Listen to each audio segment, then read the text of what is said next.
tumsimamishe Mheshimiwa Raila Amolo Odinga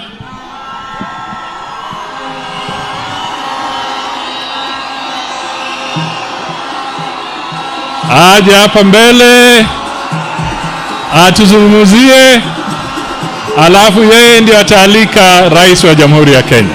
Asante.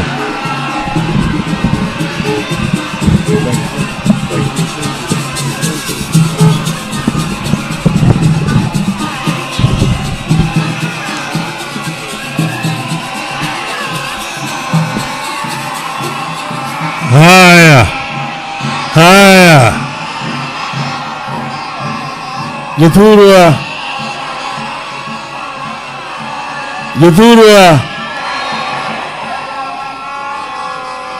wabiro kawuono gikuyo Marco Fibi Nyagoro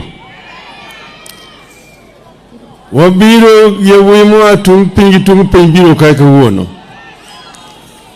Adwa wacho gi dhok moro mokwongo ka wacho gi dhowa. We have come here today to mourn a great Kenyan lady, a matriarch in all sense of the word. Phoebe's life is an exemplification of humanism. She ranks among some of the greatest women in the world. So we have come today to celebrate her life, not to mourn. Because at 92, Phoebe has seen it all. She rose from childhood at the time when there's a lot of discrimination against women, and managed against all the odds at that time to secure education up to a high level and becoming a teacher. One of those she taught there in central Kenya was a member of parliament with us, Matere Keriri. Matere Keriri used to tell us how Phoebe used to teach them how to dress properly in those years. She then became the first African woman to become a leader of maendeleo ya wanawake against white women. And when independence came, she was working with the prison department. Jaramogi, as Minister for Home Affairs, was in charge of prisons, made her a superintendent of prisons, became a senior superintendent of prisons. And in that capacity, she helped to develop the Langata Women Prison to create conditions of humanity in the prisons there. And then she worked with children after that. She worked with children and promoted the development of children, orphans, children which were disabled, and so on. That is another contribution that Phoebe made. And then she became a politician. And as you have been told, if you go into the Hansard, you will see Phoebe's contribution in Parliament. When she stood to talk in Parliament about women's rights, you would sit down and just listen and cheer her. She was very passionate about women's rights. She elevated women issues to the national level, and she was fearless. Phoebe was also compassionate. Uhuru has told you the relationship between us, our family, and the family of Phoebe. Jaramogi and Phoebe's father, the late Pastor Joel Omer, were the founders of Luo Union East Africa. Jaramogi became the first Ker, Joel became the deputy Kir. Mr. Adano Tuko became the Secretary General of Luo Union. And it is through Mr. Joel that Uhuru came to study this other side of Nyanza. We used to meet Phoebe in those years when she was young. And therefore, Phoebe is like my elder sister. Here in this family, you know, all the other brothers, some of them late, most of them late, and sisters. We are family with the Omers. But Phoebe has also several connections here. Her grandmother came from another clan of Karachuonyo. She herself lived in another clan of Karachuonyo. Then she's married to another clan of Karachuonyo. That's why when she decided to come into politics, she was unbeatable in Karachuonyo. She stood against Okikamayo and won. Amayo appealed, and there was a by-election here in Karachuonyo. We came to Karachuonyo here with Orengo Jimmy here. Kajawad Gadongo. Asoko Jaka John. Here, Phoebe's symbol was the house. And that by-election was contested. It was a serious by-election because the entire government machinery was supporting Okikamayo.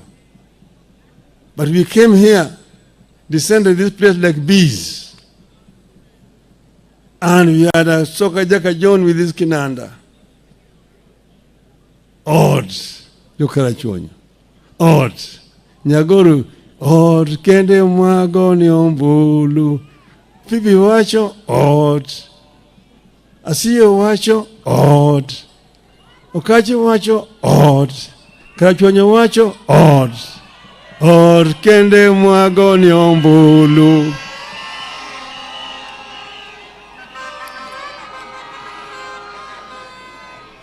She was re-elected resoundingly. And after this momentum that we had gathered here in Karachuonyo, we descended into Ugenya. There was another by-election in Ugenya. And that by-election again, we put Orengo Simba. And Simba also won against another minister, Matthew Sugutu. Then we moved up to central Kenya at that time. We had created a wave at that time, which was very powerful. Phoebe did not let us down when she went to Parliament. She went to Parliament and continued to fight for the rights of Kenyans that we had all been talking about. Later on, we joined with Phoebe in 1992 in Ford, Kenya. And she became a member of Parliament for Karachuonyo once again. And we were there together up to 1997.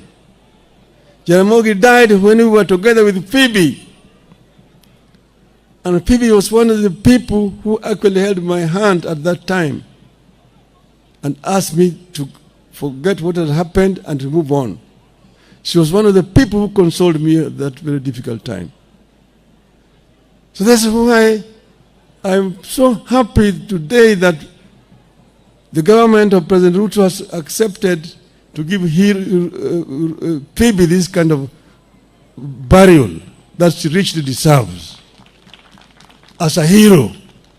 As a hero. And Mr. President, I want you to follow it up by dedicating a monument in Nairobi in honor of Madam Phoebe Asio Nyaguru. Because Phoebe deserves it. Phoebe has done what many people have not been able to do. And that's why we are all here today. I want to say now, we are here as Kenyans today. We know where we are coming from. We were in a very serious situation sometime last year. Everybody knows where we were. there was a possibility of Kenya degenerating into a failed state like Somalia, like Sudan today. People who do not understand history talk very easily. But ask them, tell them, what happened in Libya? What happened in Egypt after the Arab Spring? What happened? Where was the terrorist square crowd not able to move in and check the government and form a government? Where do you have a military regime in Egypt today after the Arab Spring? Even Tunisia. People do not really understand. That's why they make it very simple. And it's very easy for them to write articles in newspapers. I read them and I just laugh. They tried to trivialize what was a very serious situation. So what we have today is basically something that we were forced into because of the circumstances that were existing at that time. I want to invite somebody to tell me their own solution, how this would have been solved. We sacrificed so that there could be peace in this country. And that's the reason why we are here today. I do not regret what we did. We did it in the best interest of our country. And Kenya must move forward. But we have continued to say that we need to improve our governance structure. Issues of human rights must be respected. We must ensure that people live well. We must ensure that our people have food, that our people have shelter, that our people have work, that our people, when they are sick, they can be treated, that our children will go to school. This is very, very important to us. This is very important indeed. And that the cost of living need to be brought down. And that it must be rule of law. That the security forces are there to protect the people. The police are servants of the people, not masters. The police need to be civil to the population. If you have committed an offense, arrest me. Take me to prison, take me to court, and let the court find me guilty and imprison me. But do not use your own weapon to assassinate me. Don't shoot me. Don't shoot to kill. Don't shoot to kill. Don't shoot to maim. Arrest and charge in a court of law. That's what is called rule of law. And we have sat together and reviewed the MOU that we signed last year, this year. And we have now put together a framework to ensure that the MOU is implemented to the letter. This is going to happen. Those who have been maimed, those who have been injured, those who have been in hospital, and those who have died, the families of those who have died will be compensated. And we said we go back to just not 2024, 2023, 22, we go back to 2017. From 2017 up to today, all those people who have been maimed, have been killed and so on, the families are going to be compensated. And we have got to put in place a framework for that to happen. Secondly, we have also a structure of how to ensure that the MOU itself is implemented to the full. And that's why next week we are going to have a joint parliamentary group meeting to ensure that our members of parliament implement what we need, put up structures in place so that we can be able to implement what we've agreed on. This is going to happen. So I just want to say, the naysayers, give us space, give us room, and judge us in 2027. And we've said this is going to remain in place up to 2027. After that, we will see where we go to. If you are saying one term, so what? The Kenyans who will decide the term, and we will see where we want to go. I am confident when that time comes, we will face Kenyans squarely and tell Kenyans, this is why we did ABCD, this is where we want to go. Utasema yako, tutasema yetu. Tuone wa Kenya watamini nani. So hivyo mimi sina wasiwasi. Piga kelele. Piga kelele namna hiyo. Bweka tu. Kunguni hiyo ni kama hiyo ngurumo ya chura. Ngurumo ya chura haizui ng'ombe kunywa maji. Ng'ombe itakunywa maji. We will be able to move beyond 2027. I'm confident we will move beyond 2027. Nobody should try to threaten us. We are Kenyans like you are Kenyans. Don't go and say that Kenyans is sectionalized. Sisi ni watu wa bahari.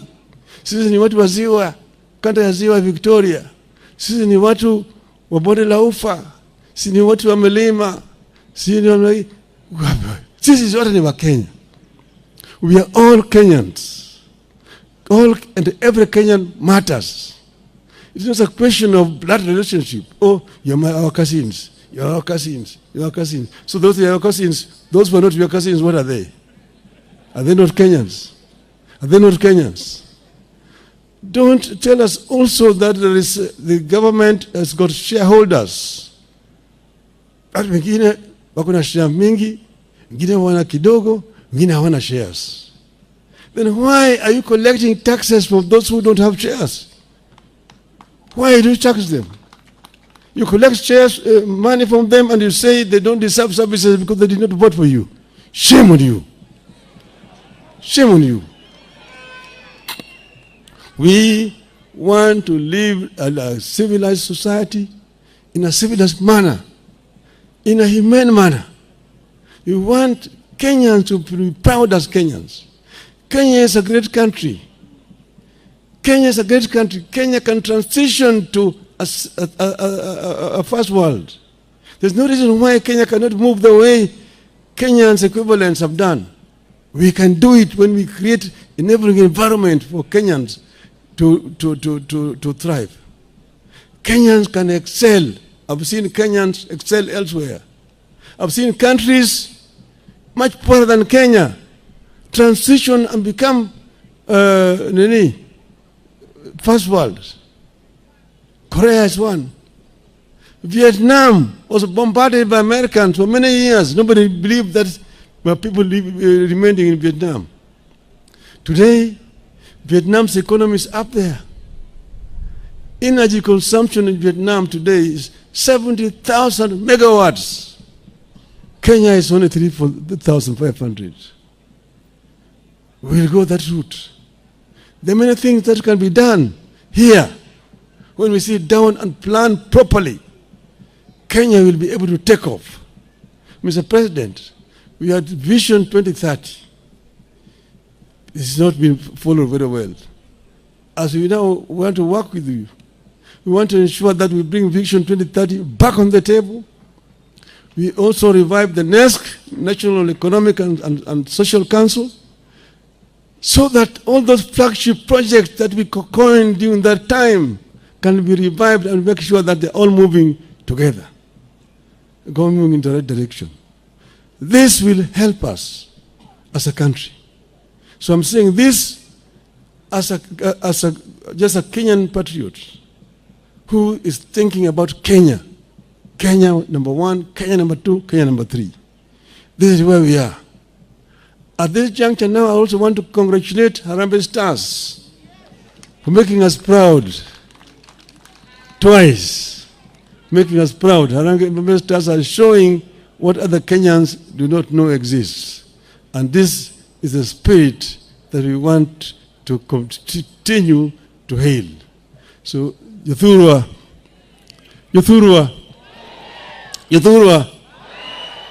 wako Nyagoro, Gimor, Nyagoro tiyo matek, Nyagoro tiyo matek ahinya.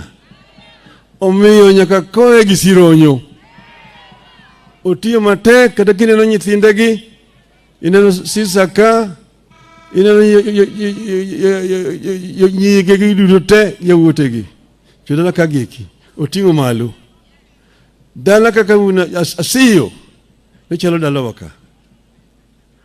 Obiro kaeri, seje duto te ka aduong' asiyo ne nitie, kore gi Phoebe Nyagoro. Aduong' asiyo ne eno chung' motegno, osiro Phoebe go gitoke.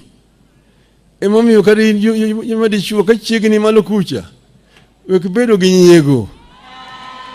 Dhire. Konye. Yawuoyi mako kono ni dhako ni malo kucha ni ni dhako loya. Kiang'ang'e ni kucha mako mekelo ni fitina ni chiegi chakura ni kiwutho na kamacha. Mi dhako thuolo. Moni nyalo. Okumoni nyalo. Okumoni nyalo. Yuthulo yie kamano. Yie kamano. I want to finish here by remembering some of the heroes of this community here. There was the late Paul Mboya, Olwali Nyakongo, a great patriarch of the Luo community, from this community. There was Ojijo Teko. Ojijo Teko was one of the freedom fighters, those who started Penyawacho, and was arrested by the colonialists and was taken to Kismayu in now the present-day Somali, and died there. There's Gogo Chok. There's a Molagar from this community. If you go to Biga Karachwanyo, there's Onyanga Yodo, the other side there. These are people who contributed to the movement for liberation of our country today and need to be remembered properly in our history of Kenya.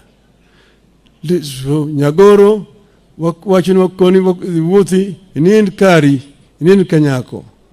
Nyako mare tegno. Inind kucha kamichiegni goji juno teko. Paul Mboya, Olwali Nyakongo. Gogo Chok. Kodoko kiki mani kirugo. Nyasaye mondo uketi chunyi kama beri puro malo. Erokamano. Now let me take the opportunity to invite ndugu Rais wa Jamhuri wa Kenya, President William Samoei Ruto.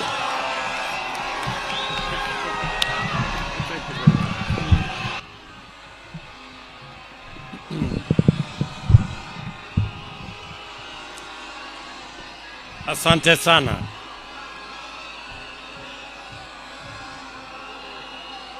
Jodorua untie. Jodorua umor. Bwana Yesu asifiwe. Hebu nione kwa mikono. Bwana Yesu asifiwe. Asante sana. Mheshimiwa Baba Raila Amolo Odinga, mama wetu Aida Odinga, waheshimiwa viongozi wengine wote na wananchi wa hapa Karachuonyo na Homa Bay. Kwanza mimi naleta rambirambi zangu na familia yangu kwa familia ya mama wetu shujaa kiongozi Phoebe Asio. Nasema poleni sana kwa sababu huyu kiongozi leo ametuacha, lakini pia tumekuja kusherehekea maisha yake, maisha ambayo imechangia sehemu kubwa katika uongozi wa kina mama katika taifa letu la Kenya na uongozi kwa ujumla katika taifa letu la Kenya. Naleta vile vile rambirambi kutoka serikali ya Kenya kwa familia hii, kwa viongozi wa Karachuonyo, watu wa Homa Bay, tukisema poleni sana na tutasimama pamoja na nyinyi. Huyu mama shujaa leo tunampatia heshima ya kitaifa kama shujaa wa Kenya kwa hii state ceremony, na sio kwa sababu niliulizwa, ni kwa sababu Mama Asio has earned her place as a national hero and a national leader. We remember very well that Mama Asio became the first Kenyan leader of maendeleo ya wanawake. Today, we have a legacy of women leadership in Kenya. Today, here in Homa Bay, we can see what her mentorship, what her leadership, what her influence has brought in women leadership, not just in Homa Bay, but also in the Republic of Kenya. And therefore, she deserves her place as a national hero. And I agree with the Prime Minister that she deserves her name to be put in a prominent place in the annals of history and in a place of pride, both here in Homa Bay and in Nairobi as well. Tutaanza na hapa Homa Bay. Nimeulizwa ya kwamba shule hii ambayo inaitwa Wikondiek, nimeulizwa na mbunge wenu ya kwamba hii shule ambayo inaitwa Wikondiek ibadilishwe iitwe Mama Asio Secondary School, na nimekubali ya kwamba hiwe hivyo, because this great Kenyan lady deserves her rightful place as a national hero, beginning from here at home in Homa Bay. Ile ingine tutafuatilia na kule Nairobi. Ndugu zangu wananchi wa Homa Bay, Mheshimiwa Raila Amolo Odinga, Mheshimiwa Baba, ameongea hapa as a patriot, as a Kenyan committed to the progress and success of Kenya. I was also almost tempted to say that I have nothing useful to add. He has said it all, and he has put it well. Your Excellency, the Right Honorable Raila Odinga, your place in the history, in the progress, in the governance, in the destiny of our nation is firmly engraved. Your contribution, your sacrifice, your mentorship of many leaders is something of pride to those of us who have worked under you in our earlier political journey. And I want to say, listening to you today, I am persuaded that this nation, and I associate and I agree with your commitment and your conviction that Kenya is a great country, because it is a great country. It is only that some do not understand the potential and the greatness of this nation. Because of your commitment to this country, today you have assisted me to put together the broad-based government, a government that brings all communities, all regions, all parts of Kenya in an inclusive manner into one administration that does not look, that does not seek to preserve any leader, but to preserve the destiny and the place and the stability of the Republic of Kenya. And I want to say this in this very solemn occasion, that because of the coming together under this broad-based government, because of the Honorable Raila Odinga working with me to put together this broad-based government, Kenya has a date with destiny. Kenya has a historic opportunity to change the place of Kenya and to elevate this country to the next level. To unite this nation beyond community, tribe, region, or religion. And to forge that unity so that we can transform our economy, make it inclusive, deal with the challenge of unemployment, create wealth to get rid of poverty, transform our agriculture so that we can eliminate the shame of hunger, create products for exports, and expand our progress and our prosperity. Transform this nation in a very meaningful way. And I want to say that today, as has been said by Baba, we are committed to taking this country to the next level.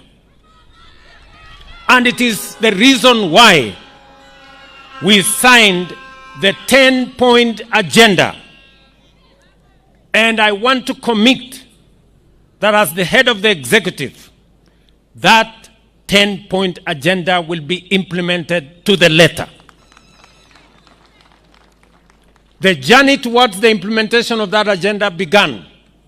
And that is why, because we were very clear about the place of devolution, we not only have paid all the monies that were due by the end of the last financial year, we are also committed that even without the necessary legislation, on Monday, Treasury is going to release the resources for our counties for the month of July.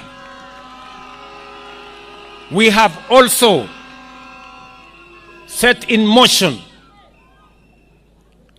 the discussions on how to enhance allocations to our counties, as we demonstrated in the last budget, where we added an extra 30 billion shillings to our counties.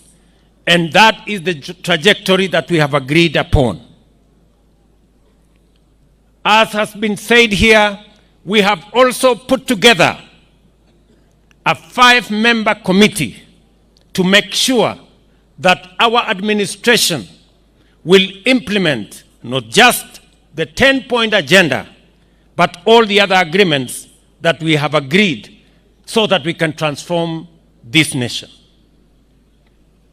Let me also say that as part of the implementation of the 10-point agenda, today I set up the infrastructure and the mechanism to pay and compensate all those who lost their lives, those who were injured, those who were hospitalized, as part of healing our nation so that we can bring our nation together and forge and focus our ideas our energy, and our focus in taking the country into the future. Let me also say that as part of this momentum, Baba and I have agreed that we will also make sure that the agreements we have signed under the 10-point agenda and all the other commitments that we have made on devolution, on implementing NADCO, on implementing all the other programs, will be undertaken by making sure that our parliamentary groups are aligned so that they can assist us process the necessary documentation, pass the necessary legislation, and provide the necessary funds for us to be able to implement the commitments we have made. And therefore, I want to say on this occasion that we are not doing trial and error.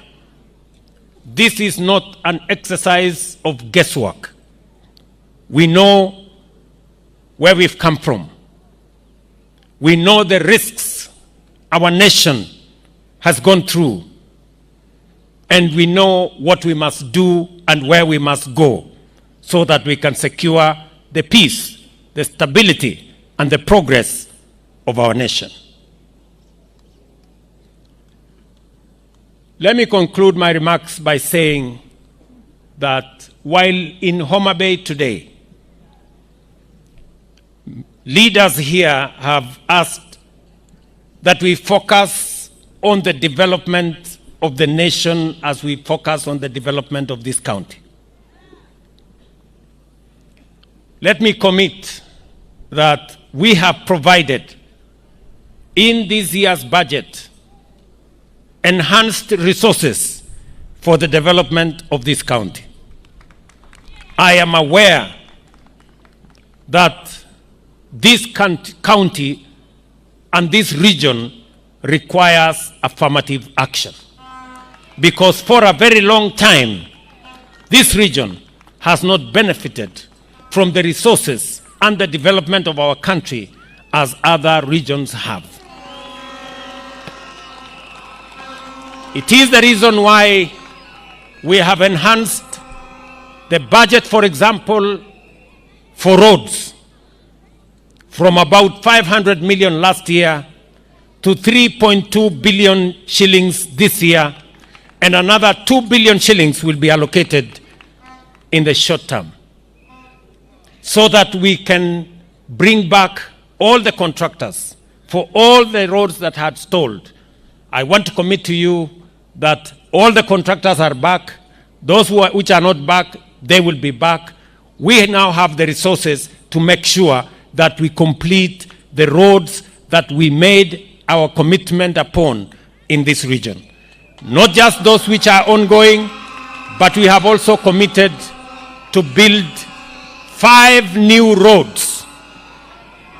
We have committed to build 5 new roads in Homa Bay County as part of the process of affirmative action. Huyo mama angoje tu nitamuona baadaye. Relax hapo. As part of making sure that we build the necessary infrastructure to underwrite and to form a foundation for the progress and the development of this county and our country, Kenya. This tall man, Mheshimiwa Adipo, has mentioned some of the roads that we already agreed. I want to tell the people of Karachuonyo, ile barabara mulituambia na huyu bwana Odipo ama Adipo, huyu mtu mrefu, barabara ya Namba Karabuok Adiedo. Hiyo barabara contractor yuko hapo na hawezi kutoka mpaka akamilishe hiyo barabara. Vile vile barabara ya Kadel Kanyathiang, hiyo ambayo inaenda mpaka Ramba, inaenda mpaka Gotrateng. Hiyo barabara karibu kilomita 70, contractor amerudi, hawezi kuondoka mpaka akamilishe hiyo barabara. Na zile barabara zingine ambazo nimesema tumeongeza pesa ya kuzitengeneza, kwa sababu mambo ya ujenzi wa barabara katika hii sehemu ilichelewa. Vile vile najua ya kwamba watu wengi katika sehemu hii hawajapata stima, na ndio sababu tumeprovide pesa shilingi bilioni 2 kuunganisha stima kwa wananchi ama manyumba ama households 20,000. Kazi ambayo inaendelea kutoka sasa mpaka Disemba, tutakuwa tumeunganisha nyumba 20,000 hapa Homa Bay, as part of bringing every part of the country together so that we can move together as a nation. Mimi nataka niwashukuru watu wa Homa Bay katika program yetu ya kuhakikisha ya kwamba kila mwananchi anapata matibabu. Watu wa Homa Bay mumejisajili, nyinyi ni county namba 13 kwa Kenya mzima kwa kujiandikisha kwa mpango wa SHA. Mimi nasema pongezi Governor Wanga, pongezi government ya hapa Homa Bay, pongezi watu wa Homa Bay, endeleeni hivyo, na tunataka kila mwananchi ajisajili ndio tuhakikishe ya kwamba mambo ya afya sio starehe ya watu matajiri ama watu wanaoweza, ni haki ya kila Mkenya bila ya kujali uwezo wao wa kifedha. 533,000 people in Homa Bay are now registered in SHA.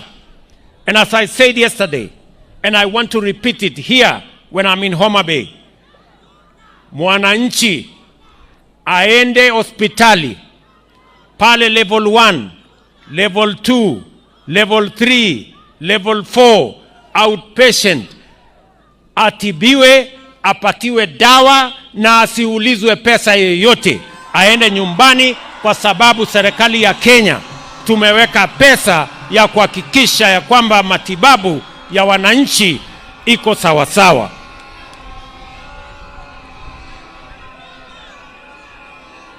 Ndugu wananchi wa Homa Bay, mbele yetu hapa amelala kiongozi mama, shujaa wa taifa letu la Kenya. We are sending her today in a state funeral because she made a contribution to the Republic of Kenya. And as we do that, let me also say that on the issues that the Honorable Adipo mentioned, amesema ya kwamba mnahitaji madarasa katika shule yetu hapa, na shule hiyo inahitaji basi. Kwa heshima ya mama huyu, mimi nitahakikisha kwamba madarasa hayo yamejengwa na basi hiyo imeletwa kwa shule yenu hapa. And finally,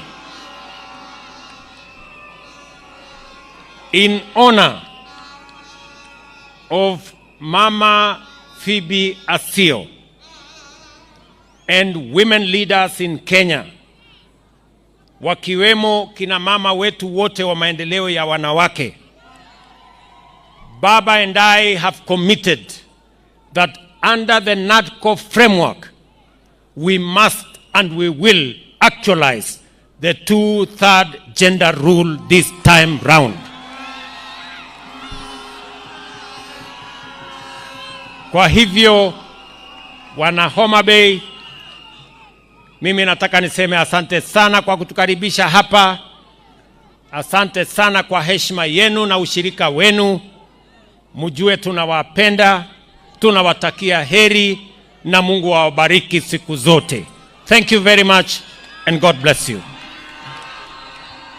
Tumpongeze rais kwa makofi tafadhali.